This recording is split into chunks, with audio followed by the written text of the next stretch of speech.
Hey guys, welcome to STeller episode 13.1. Did you know STeller Season 1 ended at 11.2, so we passed that 2 episodes ago, but it's still cool that we passed Season 1. You might find the STeller background familiar if you watched another game show of mine. Today, our 4 contestants continued the Round 1 Story 1 and submitted 2 sets of 1-sentence submissions. Since the event was the sequel, they had to continue the first story we've ever made. Maxfecto, Chain Chomp, Braden Chalkin, and Lady Molabar left, and this is the story. Skip to the timestamp on the screen to skip me reading Round 1 Story 1. When I opened my closet this morning, I found a bloody knife in the middle of it.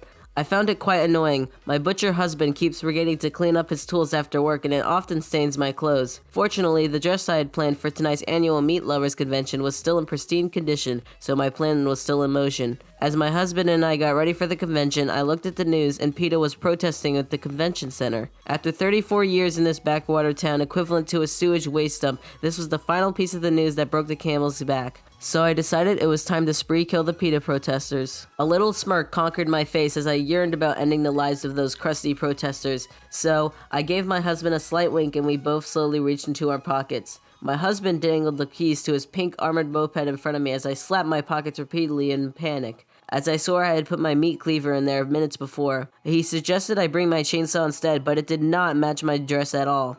As we finally approached the door to leave, I glanced towards the television and saw the protesters were now defending themselves through the use of heavy-duty potato cannons. Luckily, there's nothing a bit of good old potato blight can't fix. Here's hoping it isn't covered under the biological weapons ban. Luckily, I knew these heavy-duty potato cannons connected to the internet and can be hacked into easily, so I implemented my custom command, that command. When I finished typing the command, the potato cannon started shooting at the PETA protesters, and it was fun to watch with my husband. We laughed at the PETA protesters as they run away from their own weapons, betraying them. As we ran away, we entered the convention and saw the many animals get slaughtered, and it was heaven to my eyes. Or at least it was, until I realized that this was going to hurt my husband's local business as every attendee would have their needs met for the next month. In previous years, he preempted his losses by selling the convention organizers cuts of meat to use as free samples. But this year, a mysterious vendor had stepped in to take his place. It seemed obvious to us there was only one way to solve this mysterious vendor problem, and human would be on the sample platter tonight.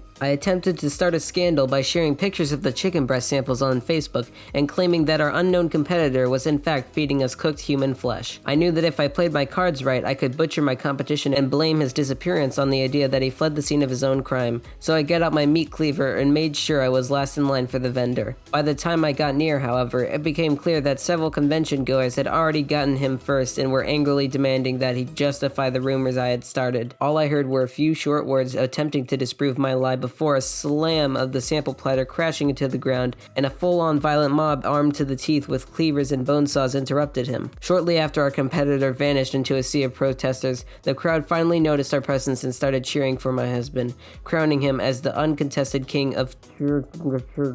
What a lovely, amazing, heartwarming story. Thank you guys. I'll see you in the next episode. Bye!